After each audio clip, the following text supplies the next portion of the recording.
अस्सलामु अलैकुम व रहमतुल्लाहि ताला व बरकातुहु।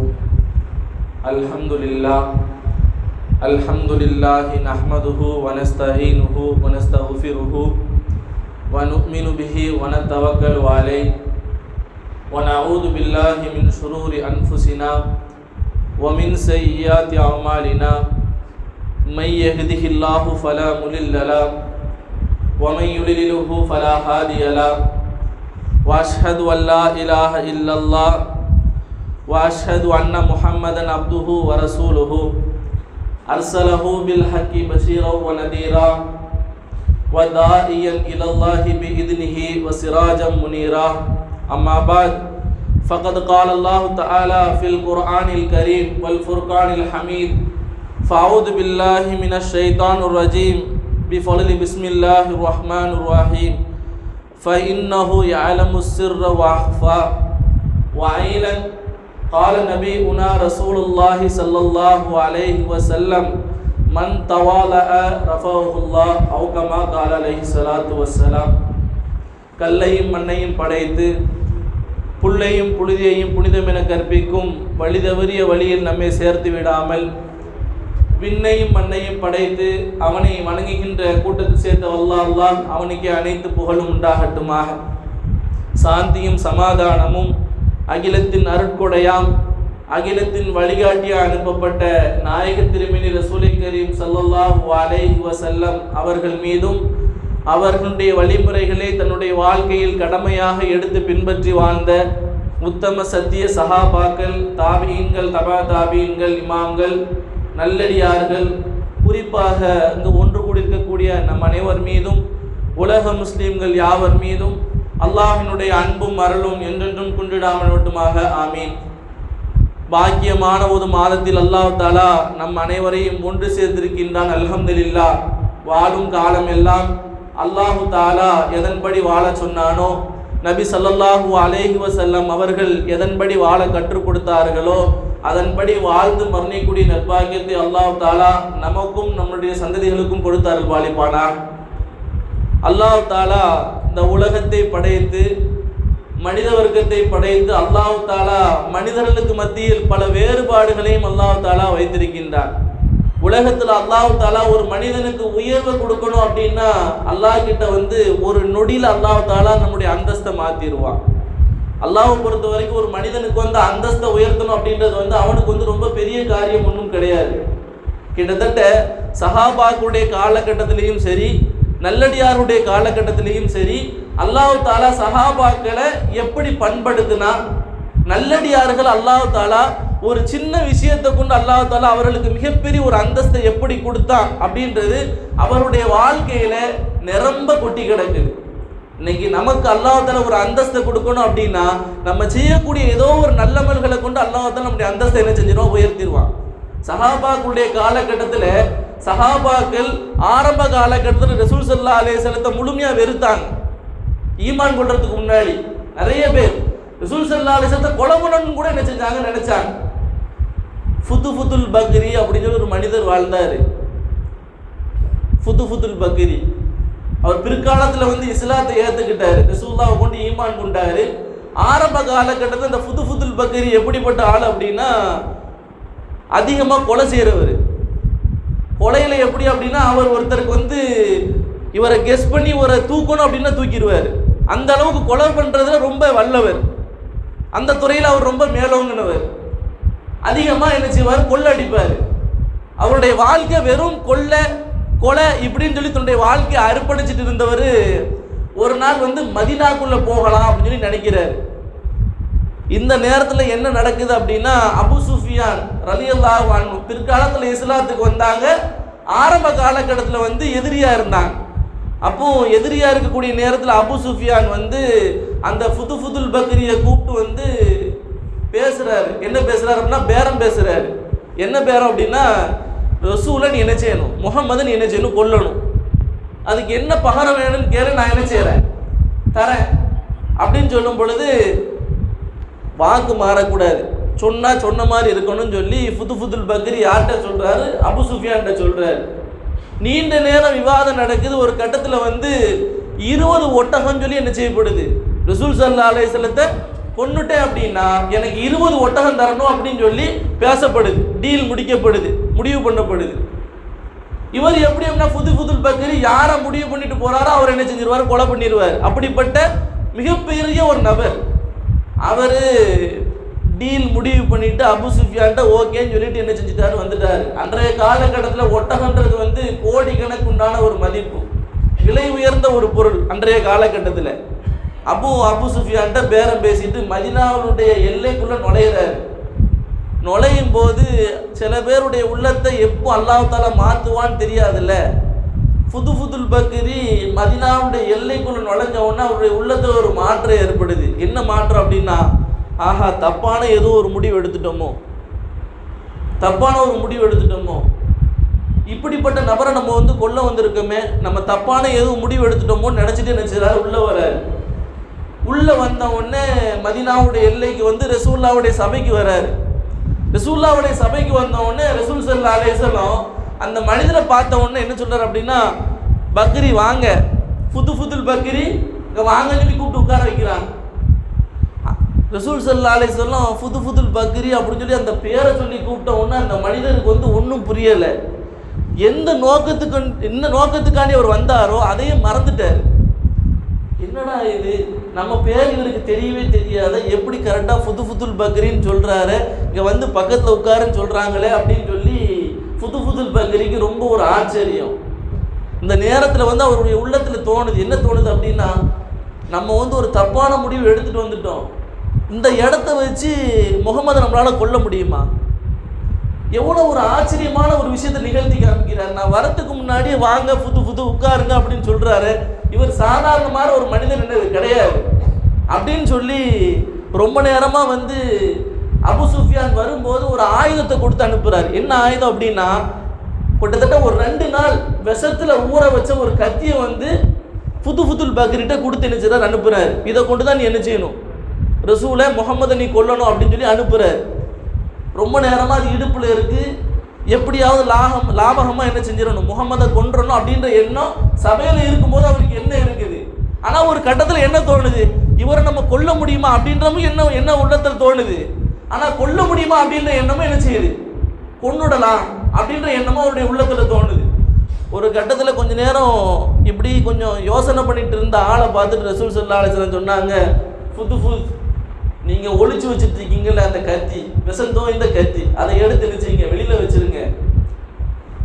ஒளிச்சு வச்சிருக்கீங்கல்ல அந்த ஆயுதத்தை எடுத்து என்ன செஞ்சிருங்க, வெளியில் வச்சிருங்க. ஏன்னா அது உங்களை குத்தி உங்கள் உயிருக்கு எந்த ஒரு பாதிப்பு என்ன செஞ்சிடக்கூடாது, ஏற்படுத்திடக்கூடாது அப்படின்னு சொன்னது தான் தாமதம்.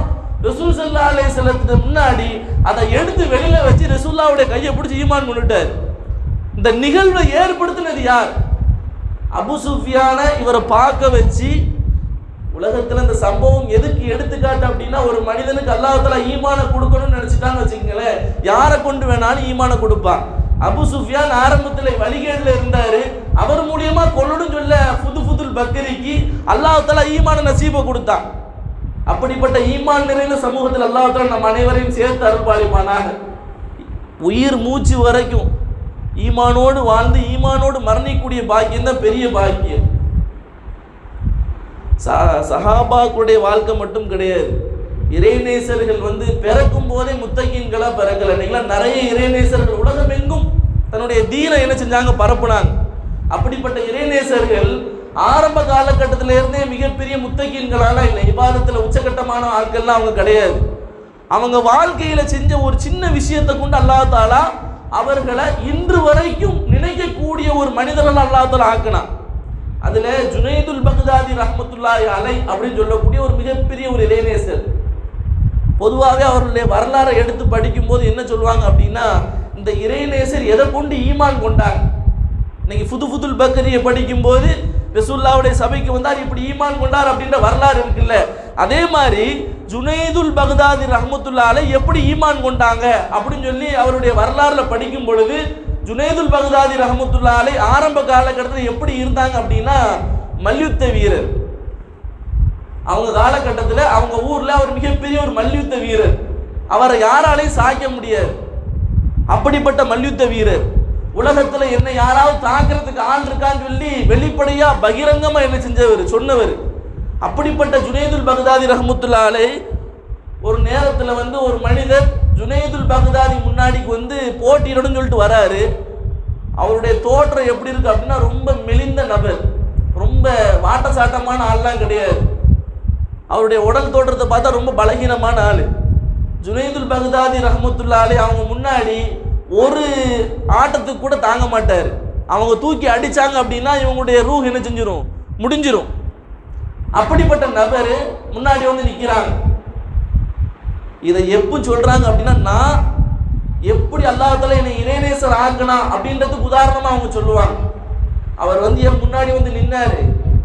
அவரை மல்யுத்தத்தில் அவரை நான் தூக்கி என்ன செய்ய போனேன், பூமியில அடிக்க போனேன். அவர் அடிக்கக்கூடிய நேரத்தில் அவர் என்னுடைய காதில் ஒரு வார்த்தையை சொன்னார். அவர் சொன்ன உடனே நான் என்ன செஞ்சிட்டேன், பூமியில விழுந்துட்டேன். நான் அந்த மனிதரை தூக்கி பூமியில அடிக்க போனேன். அடிக்க போன நேரத்தில் அவர் என்னுடைய காதில் ஒரு வார்த்தையை சொன்னார். நான் என்ன செஞ்சிட்டேன், பூமியில விழுந்துட்டேன். இது ஒரு தடவை இல்லை, 2 தடவை இல்லை, 3 தடவை இந்த நிகழ்வு நடக்குது. இந்த நிகழ்வு ஏற்பட்டதுனால அல்லாஹ் தஆலா என்னை மிகப்பெரிய ஒரு இறைநேசன் ஆக்கணும் அப்படின்னு சொல்லி ஜுனைதுல் பக்தாதி ரஹ்மத்துல்லாஹி அலைஹி சொன்னாங்க. அந்த மனிதர் காதுல அப்படி என்னதான் சொன்னாரு, காதுல சொன்ன விஷயம் நமக்கு தெரியணும்ல, என்னதான் அவர் காதுல சொன்னாரு, அதனாலதான் இவங்க மிகப்பெரிய இறைநேசர் ஆனாங்கன்னு சொன்னாங்கல்ல. அந்த நிகழ்வு என்ன அப்படின்னா, அந்த மனிதரை தூக்கி ஜுனைதுல் பக்தாதி பூமியில அடிக்கும் போது அவர் காதுல சொல்லுவாங்களாம், ஆனா அஹ்லுல் பைத், நான் நபியினுடைய வாரிசு அப்படின்ற வார்த்தையை தான் அவர் சொன்னாராம். சொன்ன உடனே அவர் பூமியில விழுந்தார்ல, நபியினுடைய குடும்பத்தை அவர் கண்ணியப்படுத்ததுனால ஜுனைதுல் பக்தாதி ரஹ்மத்துல்லாஹி அலைஹி பிற்காலத்தில் மிகப்பெரிய ஒரு இறைநேசர் ஆனார். இன்னைக்கு உலகத்துல நபியினுடைய குடும்பத்தை சங்கை செய்ய கூட்டமாக அல்லாஹ் தஆலா நம்ம ஆக்கி அருள்பாலிப்பானாக. அவங்கள நினைக்கணும், அவங்கள திக்ர் ஃபிக்ர்ல அவங்கள கேவலமாவோ கண்ணியக்குறைவாவோ நம்ம நினைச்சிடக்கூடாது. அவங்க உலகத்தில் எப்படிப்பட்ட நபர்களாக இருந்தாலும் சரி, அவர்களை இழிவாவோ கண்ணிய குறைவாவோ நினைக்கிறதுக்கு நமக்கு உலகத்தில் உடன்பாடு யாருக்குமே கிடையாது. இன்னைக்கு சாதாரண மனிதரை கூட நம்ம இழிவா நினைச்சிடக்கூடாது. ஒரு மனிதர் ரொம்ப கேவலமா இருக்காரு, பார்க்க ட்ரெஸ்லாம் ரொம்ப கேவலமா போட்டிருக்காருன்னு சொல்லி அவரை கண்ணிய குறைவா நம்ம நினைச்சிட முடியாது. ஏன்னா அவர் நம்ம கண்ணுக்கு கண்ணிய குறைவான ஆள், ஆனா அல்லாஹ் கிட்ட அவர் உயர்ந்த ரகமான ஆள். ரசூலுல்லாஹ்வுடைய சபையில எப்பவும் ரசூலுல்லாஹ் பார்த்துட்டு போறதுக்கு ஒரு சஹாபி வருவாங்க. டெய்லி ரசூலுல்லாஹ் பார்த்துட்டு போவாங்க. அவங்க பேர் தாஹிர் ரலியல்லாஹு அன்ஹு. பேர்ல ரொம்ப சுத்தம் அப்படின்னு சொல்லி பேர். தாஹிர்னா அரபில சுத்தம்னு அர்த்தம். ஆனா சஹாபியுடைய கோலத்தை பார்த்தா ரொம்ப கேவலமா இருக்குன்னு வச்சுக்கோங்க. ரொம்ப ஏழ்மையான சஹாபி தாஹிர் ரலியல்லாஹு அன்ஹு. உடல் தோற்றத்தை ரொம்ப நினைச்சுவாங்க, ஒரு மாதிரியா இருப்பாங்க. டெய்லி ரசூலுல்லாஹ் பார்த்துட்டு போவாங்க. ஒரு நாள் ரசூலுல்லாஹ் சபைக்கு வரதுக்கு முன்னாடியே பார்த்துட்டு என்ன செஞ்சுட்டாங்க, போயிட்டாங்க. ரசூலுல்லாஹ் வரல. ரசூலுல்லாஹ் சபைக்கு வந்த உடனே கேட்குறாங்க, தாஹிர் வந்தாப்லையா அப்படின்னு சொல்லி கேட்குறாங்க. அப்போ சஹாபாக்கள் சொல்றாங்க, இப்போ தான் வந்துட்டு போயிட்டாங்க அப்படின்னு சொன்னாங்க. சொன்ன உடனே ரசூலுல்லாஹ் ஒன்றும் யோசிக்கல. தாஹிர் எந்த பக்கமா போனாங்கன்னு கேட்டு அந்த பக்கமா என்ன செஞ்சாங்க, ரசூலுல்லாஹ் போனாங்க. தாஹிர் ரலியல்லாஹு எங்க நிக்கிறாங்க அப்படின்னா, அன்னைக்குள்ள வியாபார சந்தையில மார்க்கெட்ல நிக்கிறாங்க. மார்க்கெட்ல நிக்கிறத பார்த்து ரசூல் ஸல்லல்லாஹு அலைஹி வஸல்லம் அந்த தாஹிரை அப்படி பிடிச்சி அப்படி தூக்கிட்டாங்க. யாரு, இன்னைக்கு சின்ன பிள்ளைய நம்ம காலை பிடிச்சி அப்படி தூக்குவோம்ல உயர்த்துறதுக்கு, அத மாதிரி ரசூலுல்லாஹ் அந்த தாஹிர் எல்லாம் பிடிச்சி அப்படி தூக்குனாங்க. தூக்கிட்டு ஒரு வார்த்தை சொன்னாங்க, மனிஸ்தரா ஹாதல் அப்தி, இந்த அடிமை யார் வாங்குறான்னு சொல்லி கேட்டாங்க. இந்த வரலாறு இன்னைக்கு உலகத்துல தன்னைத்தானே கேவலமா நினைக்கிறாங்களே, என்னையெல்லாம் இந்த துணியால யார் மதிப்பா அப்படின்னு நினைக்கிறவங்களுக்கு இந்த வரலாறு ஒரு மிகப்பெரிய ஒரு சான்று. மனிஸ்தரா ஹாதல் அப்தி, இந்த அடிமையை யார் வாங்குறான்னு ரசூலுல்லாஹ் என்ன செஞ்சாங்க, அந்த சபையில சொன்னாங்க. அந்த மார்க்கெட்ல சொல்லும் பொழுது தாஹிர்லான்னு சொன்னாங்களாம், என்னையெல்லாம் யார் ரசூலுல்லாஹ் வாங்குவாங்க, நானே ரொம்ப கேவலமானவன், என்னையெல்லாம் யார் என்ன செய்ய மாட்டாங்க, யார் ரசூலுல்லாஹ் வாங்க மாட்டாங்கன்னு சொன்ன அடுத்த நிமிஷத்துல ரசூலுல்லாஹ் சொன்னாங்களாம், இன்னைக்கு உலகத்துல உங்களை வாங்குறதுக்கு மனிதர்கள் இல்லை, ஆனா இந்த நிமிஷம் அல்லாஹ் தஆலா சொர்க்கத்துல உங்களை வாங்கிட்டான் அப்படின்னு சொன்னாங்களாம். எவ்வளவு பெரிய பாக்கியம். இன்னைக்கு உலகத்துல நம்மளை நாம யாருமே கேவலமா நினைக்க கூடாது. இன்னைக்கு சில பேர் ஒரு பொருளாதாரத்தை ரொம்ப குறைஞ்சிட்டோம், ஒரு காலகட்டத்தில் ரொம்ப பொருளாதாரத்தை உச்சத்துல இருந்திருப்பாங்க, இன்னைக்கு ரொம்ப ஏழ்மையில இருந்திருப்பாங்க. ஆனா ஒரு சபைக்கு போறதுக்கு சங்குச்சப்படுவாங்க. இன்னைக்கு உலகத்துல யாரும் தன்னைத்தானே கேவலமா நினைக்க தேவையில்லை. நம்ம துன்யால மனிதர்கள்ட்ட பெரிய ஆள்ன்ற பேர் எடுக்கிறது பெரிய விஷயம் கிடையாது. ரப்பு கிட்ட பெரிய பேராளு, நல்ல பெரியவங்க அப்படின்ற ஒரு பேர் எடுக்கணும். அல்லாஹ்வுடைய பொருத்தத்தை நம்ம நினைச்சுன்னா அடையல், அதான் மிகப்பெரிய ஒரு பாக்கியம். தாஹிர்கள் இல்லானும் சஹாபாக்களுக்கு மத்தியில பெரிய ஒரு விஷயத்தை அடையலை. ஆனா என்ன செஞ்சுட்டாங்க, இந்த நிகழ்வுக்கு அப்புறம் சஹாபாக்களை தாஹிர்கள் இல்லானும் ரொம்ப உயர்ந்து பார்த்தாங்க. உலகத்துல யாரும் தன்னைத்தாலே கேவலமாக என்ன செய்யக்கூடாது, நினைக்க கூடாது. யாருக்கு எந்த நேரத்தில் அல்லாஹ்வுத்தாலா அந்தஸ்தை உயர்த்தி கொடுப்பா அப்படின்றது ரப்புடைய கையில இருக்கு, நம்ம கையில ஒண்ணுமே கிடையாது. ரசூலுல்லாஹ்வுடைய வாழ்க்கையில நிரப்பமான சம்பவங்கள் கொட்டி கிடக்கு. அதே மாதிரி இறைநேசருடைய வாழ்க்கையில நிரப்பமான சம்பவங்கள். துன்னூன் மிஸ்ர் ரஹ்மத்துல்லாஹி அலைஹி ஒரு மிகப்பெரிய இறைநேசர். துன்னூன் மிஸ்ர் ரஹ்மத்துல்லாஹி அலைஹி மிகப்பெரிய மார்க்க மேதை. அவங்க எப்பவும் போனாலும் அவங்க பின்னாடி ஒரு கூட்டமே போகுமா மார்க்கத்தை கேட்கறதுக்கு. அந்த அளவுக்கு மார்க்க மேதை துன்னூன் மிஸ்ர் ரஹ்மத்துல்லாஹி அலைஹி, மிகப்பெரிய மார்க்க மேதை. அவங்க ஒரு நாள் நினைக்கிறாங்களா, ஹஜ்ஜுக்கு போவோம் அப்படின்னு நினைச்சிட்டு ஹஜ்ஜுக்கு போறாங்க. ஹஜ்ஜுக்கு போகக்கூடிய நேரத்தில் வந்து தான் கூட நிறைய சீடர்கள் போனாங்க. அவங்க கூட அவங்களுடைய மாணவர்கள் நிறைய பேர் அவங்க கூட ஹஜ் செய்யறதுக்காண்டி போனாங்க. போகக்கூடிய நேரத்தில் இடையில நின்று போவாங்க. இன்னைக்கு மாதிரி வசதி வாகன வசதி கிடையாது. இன்னைக்கு ஃப்ளைட்டில் ஏறினா 5 மணி நேரம் 4 மணி நேரத்தில் நம்ம என்ன செஞ்சிடறோம், சவுதியை போய் ரீச் பண்ணிடுறோம், போய் அடைஞ்சிடுறோம். அன்றைய காலத்தில் நடைபயணம் தான். அவங்க ஊர்லேருந்து நடந்து போவாங்க. இரவு நேரம் வந்துருச்சுன்னா அங்கே டென்ட் அடிச்சு என்ன செய்வாங்க, தங்குவாங்க. அதுவும் குறிப்பாக சில இடங்களை தேர்ந்தெடுத்து தங்குவாங்க. ஏன்னா போகிற இடத்துல தண்ணி தான் எடுத்தால் தண்ணி கிடைக்கிற மாதிரி 6 ஓடைகள் எங்கே இருக்குதான்னு பார்த்துட்டு அந்த இடத்துல டென்ட் அடித்து தங்குவாங்க. அப்போது துன்னூன் மிஸ்ர் ரஹ்மத்துல்லாஹி அலைஹி தன்னுடைய மாணவர்களோட கூப்பிட்டு என்ன செய்கிறாங்க, போகிறாங்க ஹஜ்ஜுக்காண்டி. போகும்போது ஒரு இடத்துல தங்கணும் அப்படின்ற ஒரு நிலைமை ஏற்படும் பொழுது ஒரு இடத்துல என்ன செய்கிறாங்க, தங்குறாங்க.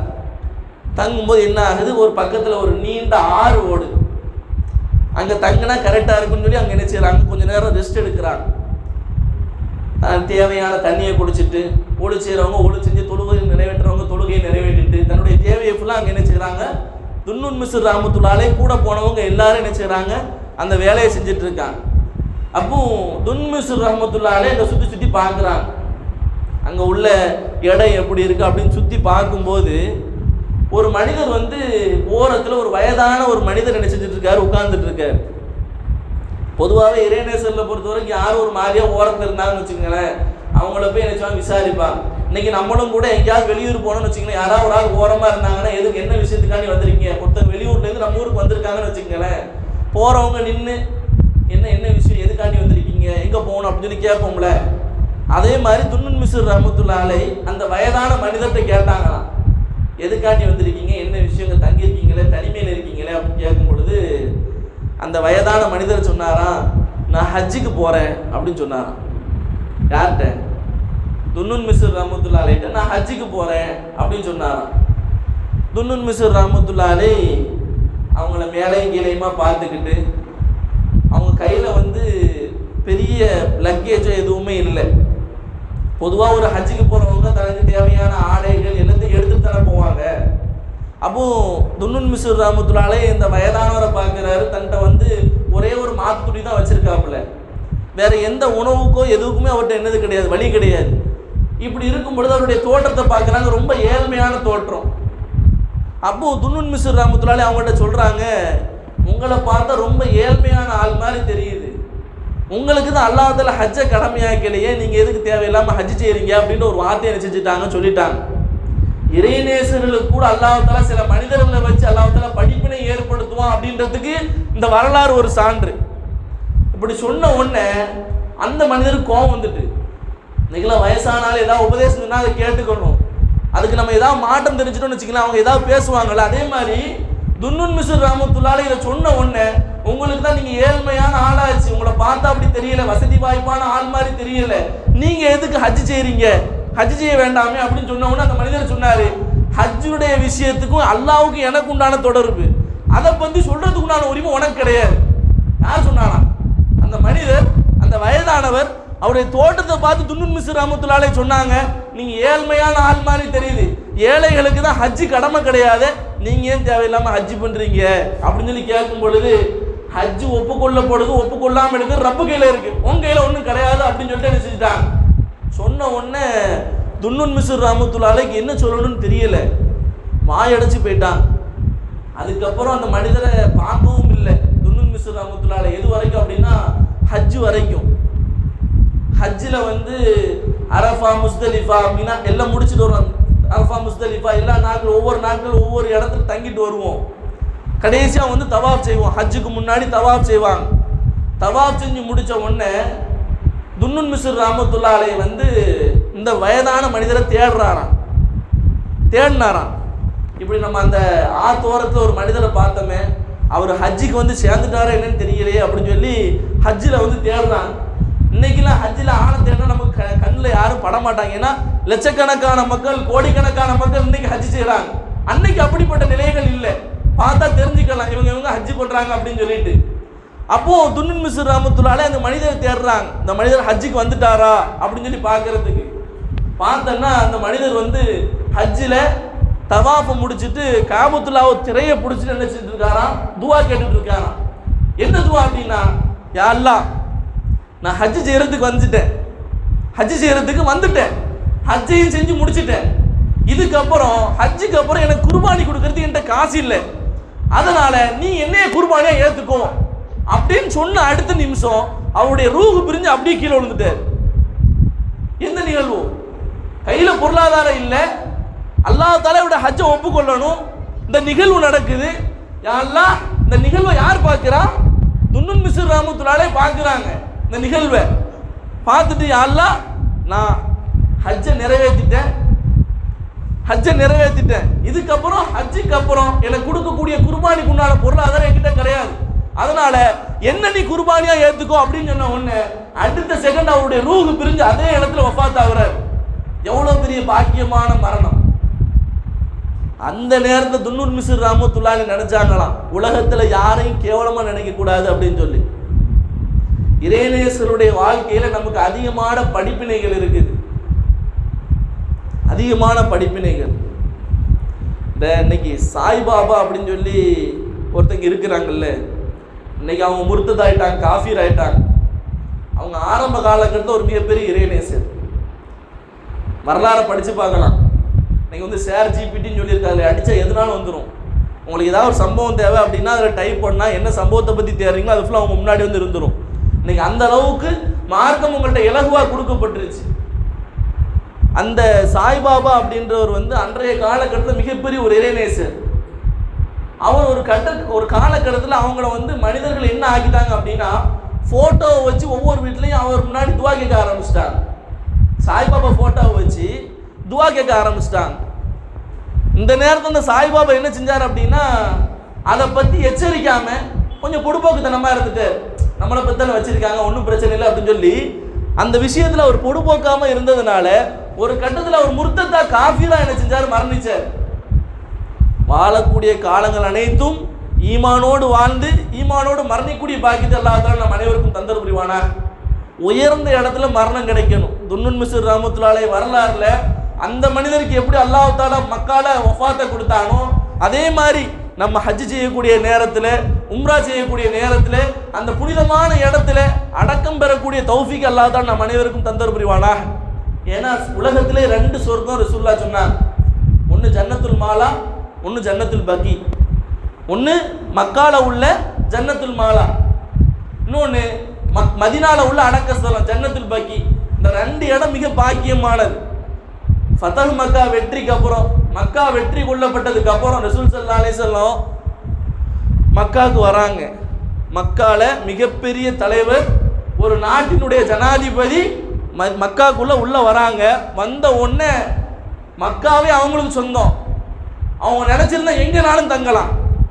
அப்படி இருக்கும் பொழுது ரசூல் ஸல்லல்லாஹு அலைஹி வஸல்லம் ஃபதஹ் மக்காவுடைய வெற்றிக்கு அப்புறம் எல்லாருக்கும் ஒவ்வொரு பொறுப்பை கொடுத்து முடிச்சதுக்கு அப்புறம் ரசூல் ஸல்லல்லாஹு அலைஹி வஸல்லம் எங்க வந்து கதீஜா ரலியல்லாஹு வஃபாத் ஆயிருக்காங்க அங்க போய் டென்ட் அடிச்சு தங்கினாங்க. ரசூலுல்லாஹ்வுடைய மனைவிமார்கள்ல ஒரே ஒரு பெண்மணி தான் வந்து மக்கால அடக்கம் பண்ணப்பட்டிருக்காங்க ஜன்னத்துல் மாலால. அது யார் அப்படின்னா கதீஜா ரலியல்லாஹு அன்ஹா. இன்னைக்கும் போனா ஹஜ்ஜுக்கு போகக்கூடியவங்க, உம்ரா போகக்கூடியவங்க அங்கே கூப்பிட்டு போய் காமிப்பாங்க, இங்கே தான் வந்து கதீஜா ரலியல்லாஹு அன்ஹா வஃபாத் ஆயிருக்காங்க, அடக்கப்பட்டிருக்காங்க அப்படின்னு சொல்லிட்டு. ரசூல் ஸல்லல்லாஹு அலைஹி வஸல்லம் நினைச்சதா எங்கனாலும் என்ன செஞ்சிருக்கலாம், படுத்திருக்கலாம். மாளிகைகள்லாம் ரசூலுல்லாஹ்வுக்காக திறந்து வைக்கப்பட்டுருச்சு. எங்க வீட்டுல வந்து தங்க யார சொல்லலாம், எங்க வீட்டுல தங்குங்க, எங்க வீட்டுல தங்குன்னு சொல்லி ஒவ்வொரு சஹாபாக்கள் வரவேற்றாங்க.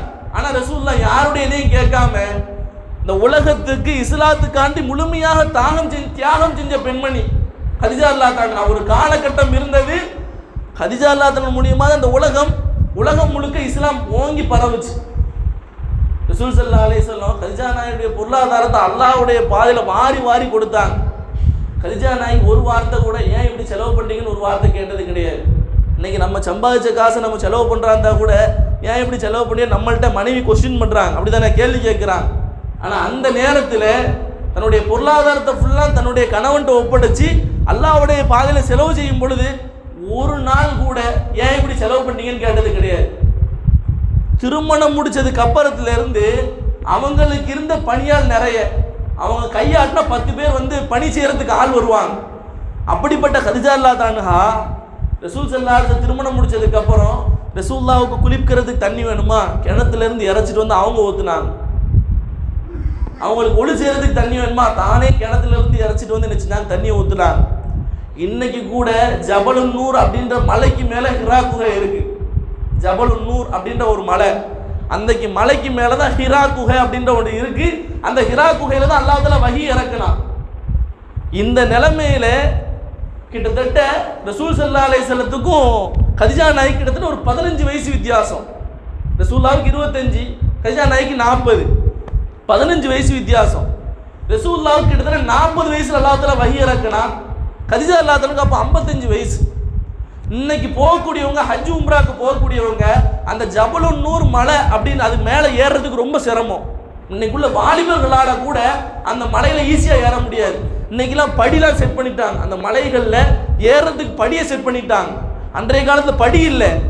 தன் கணவனுக்கு தேவையான ஒவ்வொரு நாளுக்கு தேவையான எல்லா பொருளையும், தலைக்கு தேய்க்கிற எண்ணெயில இருந்து சாப்பிடக்கூடிய உணவுல இருந்து எல்லாத்தையும் ஏறி போய் கொடுத்துட்டு வந்தாங்க. அந்த தியாக பெண்மணியினுடைய வாழ்க்கை எங்க, இன்னைக்கு நம்ம வாழக்கூடிய வாழ்க்கை எங்க? அவங்களுடைய வாழ்க்கை அல்லாஹ் தஆலா ஒரு சனப்பொழுது அல்லாஹ் தஆலா மாத்தினான். அவங்களுடைய வஃபாத்து கூட உலக சமுதாயத்திற்கு மிகப்பெரிய ஒரு படிப்பினை. கதீஜா நாயுடைய வஃபாத்து இன்னும் கொஞ்ச நேரத்தை ரூஹு பிரிய போகுது, கொஞ்ச நேரம் ரூஹு பிரிய போகுது. மகள் ஃபாத்திமா ரலியல்லாஹு பக்கத்தில் இருக்காங்க. ஏம்மா என்னுடைய நிலைமை சரி மாதிரி தெரியல, பாப்பாவை கூப்பிட விடு அப்படின்னா ஃபாத்திமா நாய் சஹாபாக்களை விட்டு ரசூலுல்லாஹ்வுக்கு தகவல் அனுப்பப்படுது. ரசூல் ஸல்லல்லாஹு அலைஹி வஸல்லம் வராங்க, தகவல் அறிஞ்சு வராங்க, விரைஞ்சு வராங்க. ரசூலுல்லாஹ் ஒரு கட்டத்தில் ரசூலுல்லாஹ் வராங்க. இன்னைக்கு நம்ம பார்த்தா கொஞ்சம் தொலைவில் இவர் தான் வராருன்னு தெரியும்ல, கொஞ்சம் தூரம் வராங்க, இவர் தான் வராருன்னு தெரியும். அந்த மாதிரி கதீஜா நாய்க்கு ரசூலுல்லாஹ் தான் வராங்க அப்படின்னு ஒரு அசரீரி தெரிஞ்ச உடனே மகள்கிட்ட சொல்றாங்க, ஏம்மா ஃபாத்திமா என்னை அப்படியே தூக்கி நிப்பாட்டு, என்னை தூக்கி நிப்பாட்டு அப்படின்னு சொல்ற நேரத்தில் மகா சொன்னாங்களா, அம்மா ரொம்ப சிரமத்தில் இருக்கீங்க, ரொம்ப கஷ்டத்தில் இருக்கீங்க, நீங்க இப்போ எந்திரிச்சு நிக்கணும்னு ஆசைப்படுறீங்க அப்படின்னு சொல்லும் பொழுது மகள் ஃபாத்திமா ரலியல்லாஹு அன்ஹா அவங்களுக்கு கதீஜா நாய் சொன்னாங்களா, உலகத்தில் வாழக்கூடிய காலகட்டத்தில் உங்களுடைய வாப்பா அகிலத்தின் அருள்கொடை ரசூல் ஸல்லல்லாஹு அலைஹி வஸல்லம் என்னோட வீட்டுக்கு வரும்போது அவங்க முன்னாடி நான் என்ன செஞ்சது கிடையாது, உட்கார்ந்தது கிடையாது. எந்த நிலையில வந்தாலும் அவங்களுக்காண்டி நான் என்ன செஞ்சிருவேன், எந்திரிச்சு நின்றுவேன். நான் மரணம் அடைகிறதுக்கு முன்னாடி அந்த செயலை செய்யாம விட்டுட்டேன்ற ஒரு நிலையில செஞ்சிடக்கூடாது, என்னுடைய வாழ்க்கையில வந்துடக்கூடாது, என்னை தூக்கி நிப்பாட்டுமா அப்படின்னு சொன்ன உடனே சிரமப்பட்டு தன்னுடைய தாயை தூக்கி நிப்பாட்டுறாங்க. இதை பார்த்த உடனே ரசூல் ஸல்லல்லாஹு அலைஹி வஸல்லம் ஓடி வந்து, என்ன கதீஜா தேவையில்லாத ஒரு வாழ்க்கை வேலையை செய்யற, இந்த நிலைமையில நீ எனக்காண்டி எந்திரிச்சு நிக்கணுமா அப்படின்னு கேட்டாங்க.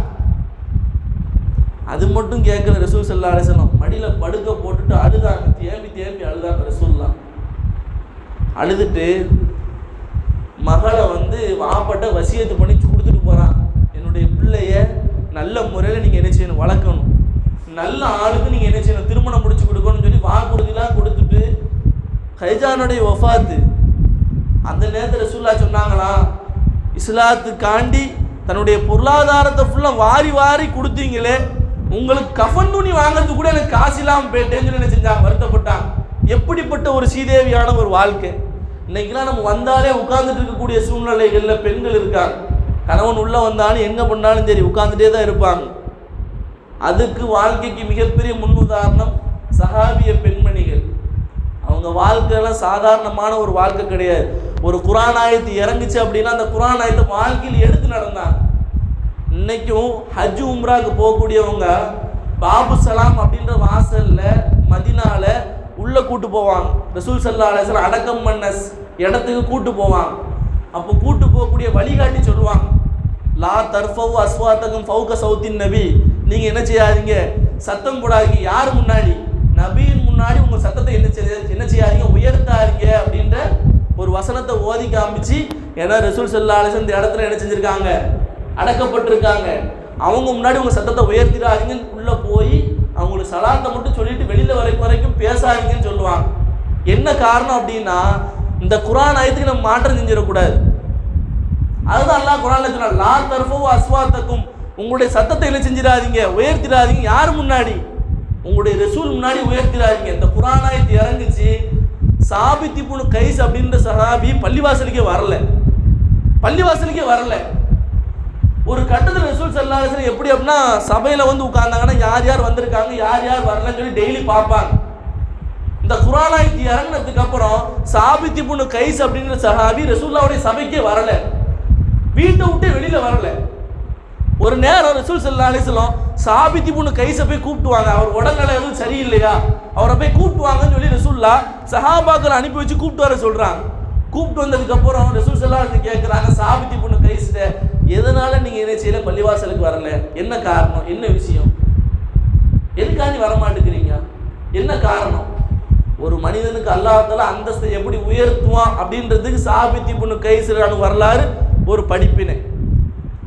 ஒரு ரசூலுல்லாஹ் கூப்பிட்டு கேட்கும்போது சாபித் இப்னு கைஸான்னு சொன்னாங்களா, யார ரசூலல்லாஹ், லா தர்ஃபவு அஸ்வாத்தகும் ஃபௌக சௌத்தின் நபி அப்படின்ற குர்ஆன் ஆயத்து இறங்கிட்டு உங்களுடைய சபையில உங்க வார்த்தைக்கு முன்னாடி என்னுடைய சத்தம் உயர்ந்துருச்சு அப்படின்னா அந்த குர்ஆன் ஆயத்துக்கு மாற்றம் செஞ்சவனா நான் ஆயிடுவேன், என்னுடைய நிலை ரொம்ப குஃப்ருடைய நிலைமையில என்ன செஞ்சு போயிடும் அப்படின்னு சொன்னாங்களாம். காரணம் என்ன அப்படின்னா, சாபித் இப்னு கைஸ் எல்லாம் லைட்டா பேசினாலும் ரொம்ப சவுண்டா கேட்கும். சில பேருக்கு தொண்டை ரொம்ப சவுண்ட் அப்படின்னு சொல்லுவாங்களே, எல்லாம் ஸ்பீக்கரையா முனிங்கிருக்கேன்னு கேட்போம். நம்மெல்லாம் ஸ்பீக்கரையா முனிங்கிருக்க இப்படி சத்தம் போறியா அப்படின்னு கேட்போம்ல. அதே மாதிரி சாபித் இப்னு கைஸ் எல்லானுக்கு ரொம்ப தொண்டை வலிமையான தொண்டை, லைட்டா பேசினாலே ரொம்ப சத்தமா கேட்கும். யார சூழல்லாம் உங்க சத்தத்துக்கு முன்னாடி என் சத்தத்தை உயர்த்திடக்கூடாது அப்படின்றதுக்காண்டி தான் நான் என்ன செய்யலை, யார சூழலாம் நான் வரல, வீட்டுக்குள்ளே இருந்துட்டேன் அப்படின்னு சொல்லும்போது ரசூலுல்லாஹ் சொன்னாங்களா, அந்த குர்ஆன் ஆயத்தினுடைய சட்டம் உங்களுக்கு பொருந்தாது அப்படின்னா. இந்த உலகத்துல சட்டத்தை மாற்றக்கூடிய உரிமை கூட அல்லாஹ் தஆலா ரசூலுக்கு தான் கொடுத்தான். துனியால வேற எந்த நபிக்கு அல்லாஹ் தஆலா கொடுக்கல. ஒரு நபி கூட அல்லாஹ் தஆலா அந்த அந்தஸ்தை கொடுக்கல. உலகத்துல வந்து கிட்டத்தட்ட லட்சக்கணக்கான நபிமார்களுக்கு அல்லாஹ் தஆலா அந்த அந்தஸ்தை கொடுக்கல. ஹுக்கும சட்டத்தை மாற்றக்கூடிய உரிமையை கூட அல்லாஹ் தஆலா ரசூலுல்லாஹ்வுக்கு தான் கொடுத்தான். பொதுவாகவே நோம்புல ஒரு சட்டம் இருக்கு. நோம்பை வந்து நாமளாவே முறிச்சிட்டோம் அப்படின்னா, ஒரு நோம்பை முறிச்சிட்டோம் அப்படின்னா ஒரு நோம்புக்கு பகரமா 60 நோம்பு பிடிக்கணும். ஒரு நோம்புக்கு பகரமா ஒரு நோம்பை நம்ம வேணும்னே முறிச்சிட்டோம் அப்படின்னா ஒரு நோம்புக்கு 60 நோம்பு பிடிக்கணும். அந்த 60 நோம்பு தொடர்ச்சியாக பிடிக்கணும். 60 நோம்புல ஒரு நோம்பு இடையில விட்டுட்டா கூட அடுத்து திரும்ப 60 நாள் நோம்பு பிடிக்கணும். சட்டம் ரொம்ப கடுமையானது. ஏன்னா ரமலான் வருஷத்துக்கு ஒரு தடவை ஒரு மாதம் செய்யக்கூடிய ஒரு அமல். இது அல்லாஹ் தஆலா பெண்களுக்கு மொத்தம் இதில் ஒரு அல்லாஹ் தஆலா இடைவெளி கொடுத்துருக்கான். அவங்க மாதவிடாய் நேரத்தில் விடுபடக்கூடிய நோன்பை என்ன செஞ்சுக்கலாம், ஷவ்வால் மாதத்தில் என்ன செஞ்சுக்கலாம், பிடிச்சிக்கலாம். அதுக்கு பகரமாக அவங்க ஒரு நோம்புக்கு 60 நோம்புலாம் பிடிக்க தேவையில்லை. அதில் கூட பெண்களுக்கு தனிப்பட்ட ஒரு கண்ணியம் அல்லாஹ் தஆலா கொடுத்தா. ஒரு நோம்புக்கு 60 நோம்பு பிடிக்கணும் முறிச்சா, அதுவும் தொடர்ச்சியாக பிடிக்கணும். ஒரு நோம்பு விட்டால் கூட அடுத்து திரும்ப 60 நாள் என்ன செய்யணும், நோம்பு பிடிக்கணும். இல்லை நோம்பு பிடிக்கிறதுக்கு எனக்கு சக்தி இல்லை அப்படின்னா என்ன செய்யணும், 60 மிஸ்கீனுக்கு என்ன செய்யணும், சதக்கா கொடுக்கணும். இல்லைன்னா ஒரு அடிமையை உரிமை விடணும். இன்றைய காலத்தில் அடிமைலாம் உரிமை விடக்கூடாது வழியெல்லாம் நம்மள்கிட்ட கிடையாது. ஒன்று 60 நோம்பு பிடிக்கணும், இல்லை 60 மிஸ்கீனுக்கு நம்ம என்ன செய்யணும், சாப்பாடு கொடுக்கணும். இந்த சட்டம் ஆரம்ப காலகட்டத்தில் இன்னும் வரைக்கும் கியாமத் வரைக்கும் இதான் சட்டம். இந்த சட்டத்தை மாற்றக்கூடிய உரிமை யாருக்குமே கிடையாது. ஒரு சஹாபி ரசூலுல்லாஹ்ட்ட வராங்க. ரசூலுல்லாஹ்ட்ட வந்து, யார ரசூலல்லாஹ், இந்த நோன்பினுடைய காலகட்டத்தில் நோன்பினுடைய நேரத்தில் என்னுடைய மனைவியோட நான் வாழ்க்கை சேர்ந்துட்டேன் அப்படிம்பாங்க. வாழ்க்கை சேர்ந்துட்டாங்க அப்படின்னா நோன்பு முறிஞ்சிடும். அப்போ இதுக்கு ரசூல் ஸல்லல்லாஹு அலைஹி சட்டம் சொன்னாங்க. என்ன சட்டம் அப்படின்னா, அப்படியா அப்படிங்க என்ன செய்யுங்க, 60 மிஸ்கினுக்கு நீங்கள் என்ன செய்யுங்க, ஒன்று 60 நோம்பு பிடிங்கன்னு முதல்ல சொன்னாங்க. நோம்பு முடிச்சிட்டீங்கல்ல, 60 நோம்பு பிடிங்க அப்படின்னு சொன்னாங்க. அப்போ அந்த சஹாபி சொன்னார், யா ரசூலல்லாஹ் 60 நோம்பு பிடிக்கிற அளவுக்கு எனக்கு உடலில் வந்து தாக்கத்துலாம் கிடையாது, நானே ரொம்ப பலகீனமான ஆள், எனக்குலாம் அது என்னது கிடையாது, வலி கிடையாது அப்படின்னு சொன்னான். அப்படியா, அப்போ ஒரு அடிமையை என்ன செய்ப்பா, உரிமை விடு அப்படின்னு சொன்னான். நானே பெரிய ஏழ்மையான சஹாபி, நான் எப்படி என்ன செய்ய முடியும், ஒரு அடிமையெல்லாம் நான் என்ன செய்ய முடியும், உரிமை விட முடியும் அப்படின்னு சொன்னார். அப்படியா, ஒன்றும் பிரச்சனை இல்லைப்பா, அப்படி என்ன செய், 60 மிஸ்கினுக்கு நீ என்ன செய், சாப்பாடு கொடுன்னு என்ன செஞ்சாங்க சொன்னாங்க. சொன்ன உடனே அந்த சஹாபி சொன்னாரா, நானே ரொம்ப ஏழ்மையானவன், என்னால் எப்படி யாரை சொல்ல நான் 60 மிஸ்கினுக்கு சாப்பாடு கொடுக்க முடியும்னு சொன்னாராம். அப்படியா, ஒன்றும் பிரச்சனை இல்லை. ரசூலுல்லாஹ்வுடைய சபையில் ஒரு பேரிச்சம்பழ கொலை இருந்துச்சு. பேரிச்சம்பழம் கொலையாக வரும் அப்படி தானே, பலாப்பழ பாலம் ஒரு பழத்தில் எப்படி கொலை மாதிரி வருதோ, பேரிச்சம்பழம் கொலை மாதிரி அங்கே இருந்துச்சு. ரசூலுல்லாஹ் சொன்னாங்க, இந்த பேரிச்சம்பழ கொலையை எடுத்து அந்த சஹாபிட்ட கொடுத்து சொன்னாங்களாம், இதை கொண்டு போய் உங்கள் ஊரில் யார் ரொம்ப ஏழ்மையான சஹாபியோ அந்த சஹாபிட்ட கொண்டு நீங்கள் என்ன செய்யுங்க, இந்த பேரிச்சம்பழ கொலையை கொடுங்க, அந்த நோம்புக்கு பகரமாக அல்லாஹ் தஆலா உங்களுக்கு என்ன செஞ்சிருவான், பகரத்தை முறிச்சிப்பான் அப்படின்னு சொன்ன உடனே அந்த சஹாபி சொன்னாங்களாம், என் ஊர்லேயே நான் தான் ரொம்ப ஏழ்மையான சஹாபி, என் ஊர்லேயே நான் தான் ரொம்ப ஏழ்மையான சஹாபி அப்படின்னு சொன்னோன்னு ரசூலுல்லாஹ் சொன்னாங்களாம், ஒன்றும் பிரச்சனை இல்லை, இந்த பேரிச்சம்பழத்தையும் நீ வச்சுக்கோ, நீ அந்த நோம்புக்கு போகாமல் எந்த ஒரு விஷயமும் செய்ய தேவையில்லைப்பா, போயிட்டு வா அப்படின்ட்டான். ஹுக்குமை சட்டத்தை மாற்றக்கூடிய உரிமையை கூட அல்லாஹ் தஆலா ரப்புல் ஆலமீன் ரசூலுல்லாஹ்வுக்கு தான் கொடுத்தான். அந்த அந்தஸ்து ரசூலுல்லாஹ்வுக்கு மட்டும்தான், வேற யாருக்கும் கிடையாது. உலகத்தில் ஒரு மனிதன் எப்படி வாழ வேண்டும் என்பதற்கு ரசூலுல்லாஹ்வுடைய வாழ்க்கையிலையும் சஹாபாக்களுடைய வாழ்க்கையிலையும் நல்லடியாருடைய வாழ்க்கையிலையும் நிறைய படிப்பினைகள் நிறைந்து கிடக்கின்றது. அதன்படி வாழ்ந்து மரணிக்கூடிய நற்பாக்கியத்தை அல்லாஹ் தஆலா நம் அனைவருக்கும் தந்தது புரிவானாக. ஒவ்வொரு விஷயத்திலும் நமக்கு படிப்பினை இருக்குது. ரசூலுல்லாஹ்வுடைய வாழ்க்கையா ஒரு படிப்பினை இருக்கு. சஹாபாக்கள் ரசூலுல்லாஹ் உருவாக்குனாங்களா, அவங்கள்ட்ட இருந்து ஒரு படிப்பினை இருக்கு. சஹாபாக்கள்கிட்ட இருந்து தாபீன்கள் என்ன செஞ்சாங்க, உருவாக்குனாங்க, அவங்கள்ட்ட நம்ம படிப்பினை இருக்கு. உலகத்துல வாழையடி வாழையா ஒவ்வொரு மனிதர்கிட்ட இருந்து நமக்கு ஒரு படிப்பினை இருக்கு. உலகத்துல இவர்கிட்ட இருந்து நாம் பின்பற்றணுமா அப்படின்னு நினைச்சிடக்கூடாது. ஆக வாழக்கூடிய காலங்கள் அனைத்தும் அல்லாஹ் தஆலா எதன்படி வாழ சொன்னானோ, நபி ஸல்லல்லாஹு அலைஹி வஸல்லம் அவர்கள் எதன்படி வாழ கற்றுக் கொடுத்தார்களோ அதன்படி வாழ்ந்து மரணிக்கூடிய நற்பாக்கியத்தை அல்லாஹ் தஆலா நம் அனைவருக்கும் தந்தரு புரிவானாக. மரணிக்கக்கூடிய நேரத்தில் கலிமா லா இலாஹ இல்லல்லாஹ் முஹம்மது ரசூலுல்லாஹ் என்று கலிமா சொல்லி அல்லாஹ்வின் பொருத்தத்தோடு மரணிக்கக்கூடிய நசீபை அல்லாஹ் தஆலா நம் அனைவருக்கும் தந்தரு புரிவானாக. நோய் நொடி இல்லாத வாழ்க்கையையும், கடன் இல்லாத வாழ்க்கையையும், மனநிறைவான வாழ்க்கையும், பொய் புறம் கோல் சொல்வதை விட்டும் அல்லாஹ் தஆலா நம் அனைவரையும் பாதுகாத்து அருள் புரிவானாக. வாஹிர் தாவானா அல்ஹம்துலில்லாஹி ரப்பில் ஆலமீன். அஸ்ஸலாமு அலைக்கும் வரஹ்மத்துல்லாஹி தஆலா வபரகாத்துஹு.